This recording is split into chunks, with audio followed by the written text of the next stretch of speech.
راستی جی گاوا کو ایریشیم به رنگی پکتن گله کرد به هر آوایی خورتر خودی لدوزا خو تکوشینا خود درد که بویرا لپرسوسی جی یک جوان بویرانا یکو هزین دموکراتیک و در دورین کو لهمبر دستلاتاری تدکوشن نخوازن آنها هزی خوب کن یک لسر و اساسی بویرا پرسوسی پیکات امزانم کو او تکچونا AKP و ام بیشتر سری دا سر و کمار ده البجارتنه ده بو سدما هریشین هوانه به هر آوایی امزانم که اف هریش جالیه داعش و هات کرن نه هریشا دستبکیه هریشین دما هالبجارتنه ده لادن مرسینه ارزرومه چولکی و هر وقتی دن پنجه امویجن هزیرانه دل آمده پیکات همو بدستین سیستم AKP هفکاری وانا داعش را پیکاتن لی دیساجی دوه البجارتنه ده همو حساب لسر البجارتنه بون دوه البجارتنه ده او تک چون او بسرکفتنا گلین امویجن دموکراتیک و هفکاری وان AKP و دستلاتیاریا سر و کمار تکچو دبویا که او تکچونا خوشی به تولدانه که به دست خستانه اوجی هری داوی مدید لپرسوسی پیکات بشتیوی ام دکارن بیجن که او کسین آنجی سیستما که دبیجه سیاست دموکراتیک ام دخوازن سیاست وانا دموکراتیک ما دویل بجارتنی دا وک گلین که همو مافوازادی وان جدستی وان هاتنه گرتن ما او سیاست بیکانی سیاست دموکراتیک لیبله ام بیشتر سرکمار و سیاست AKP هر گاو بلیف دکه سیاست دموکراتیک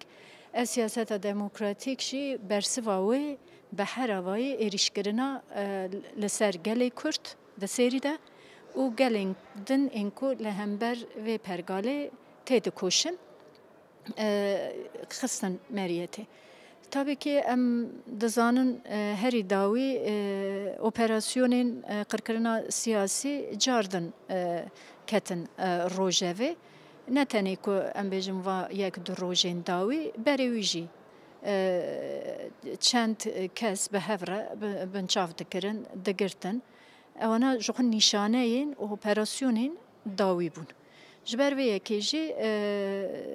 di sala 2009 da gava ku li ser navê kecekê operasyondan dest pê kirin ew dem jî bi serkeftina hilbijartinên rêveberiyên herêmî bû. Vê carê jî dîsa di encama hilbijartinên giştî de têkçûna pergalê derket holê ew desthilatdariya 13 sala êdî ji holê rabû. Hemû plansaziyê ku kiribûn têkçûn ev êrişî li ser wan esasana tên kirin. Tabii êrişên herî dawî li hember Daişê li hevkirina AKP û serokkomar bi Amerîkayê re jî tiştekî balkêş adine. Ji ber ku heta niha li Rojavayê Kurdistanê têkoşîna ku ji aliyê gelê Kurd ve dihat dayîn gelek caran pergala li Tirkiyeyê aciz dikir. Bi her awayî çeteyên hov û em bêjin têkoşerên Kurd li wê derê dixistin heman kefeyê û heman astê da dinirxandin wek terorîst binav dikirin. Lê tu carî heta vê carê em bêjin sîstema Tirkiyeyê çeteyên Daişê wek terorîst binav nekiribûn. Lê çi guherî ev nava du sê rojan de dîtin ku êdî hemû rûyê wanê qirêj hevkariya wan ji hêla raya giştî ya cîhanê ve hate dîtin û bi ser vê esasê hêrîş wisa hêrîşeke em bêjin plankirî an jî li gor planên xwe bidin meşandin li ser Daişê gotin em operasyonan pêktînin. Operasyonên ku li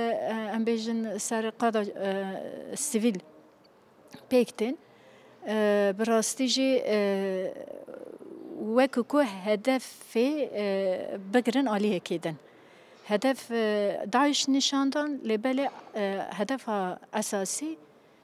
گل کرده تکوشینا آزادیا گل کرده جخوا اپراسیونین ایشف اینکو لهمبر قادن گریلا پیکانین هر وها لهر باجاری دو ده همان دمده اپراسیونین لهمبر سیویلان پیکانین و دبیجون کو ام بگشتی تکوشینا نا لهمبر تروریزمی ددن veya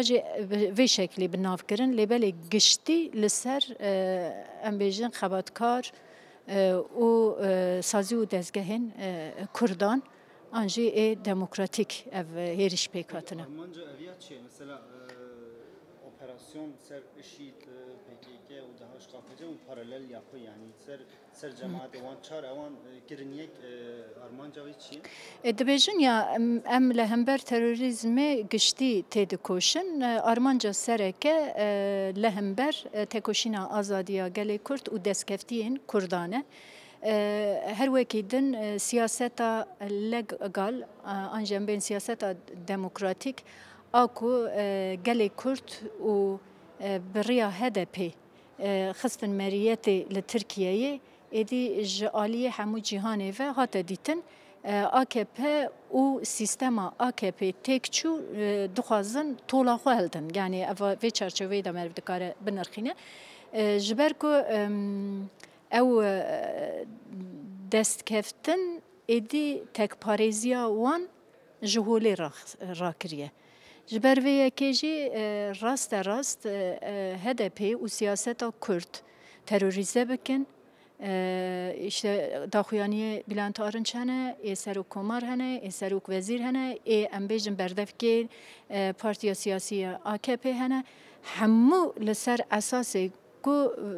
têkçûna wana di siyasetê de ye hem siyaseta hundirîn hem siyaseta derve ya Tirkiyeyê ji xwe îflas kiriye têkçû ye ji bo vê yekê jî dixwazin xwe carekê din bi rêbazên salê nûdî rêbazên berê dubare bikin an jî 2009 da operasyonê qirkirina siyasî dan dest pê kirin vê carê jî dîsa heman şeklê hem qada sivîl hem qada ku li hember desthilatdariyê şer dike qada çekdarî di heman demê de operasyon pêkanîn em bêjin balafir ji bo ku hedefên Daişê bi hewa ketine hate ragihandin lêbelê hedef qadên parastinê bûn ji ber vê yekê jî di heman demê de gelek noxteyan gule bombebaran kirine û niha jî hemû qadên ragihandinê jî qedexe kirine ku gel birapê nehese ji bo vê yekê jî gelê me divê warî de şiyar be tu carî serî netewîne ji ber ku me dîtiye di dîroka gelê me de her tim berxwedan hebûye li hember her êrişê bi awayekî xurt derketine êdî bi rastî ji mirinê wê de tiştek tune ye ji xwe her roj gulebaran dikin her roj bombebaran dibe her roj teqîn çê dibin kuştin çê dibin ji xwe ew ciwanên ku ji bo hevkariyê diçûn pirsûsê li hember wan jî evana hemû nîşaneyên van operasyonên dawî bûn ji bo vê yekê jî em dibêjin naxwazin li hember wan siyasetek seknek xurt bibe ji bo vê yekê jî van operasyonana pêk tîne. Sağ olun.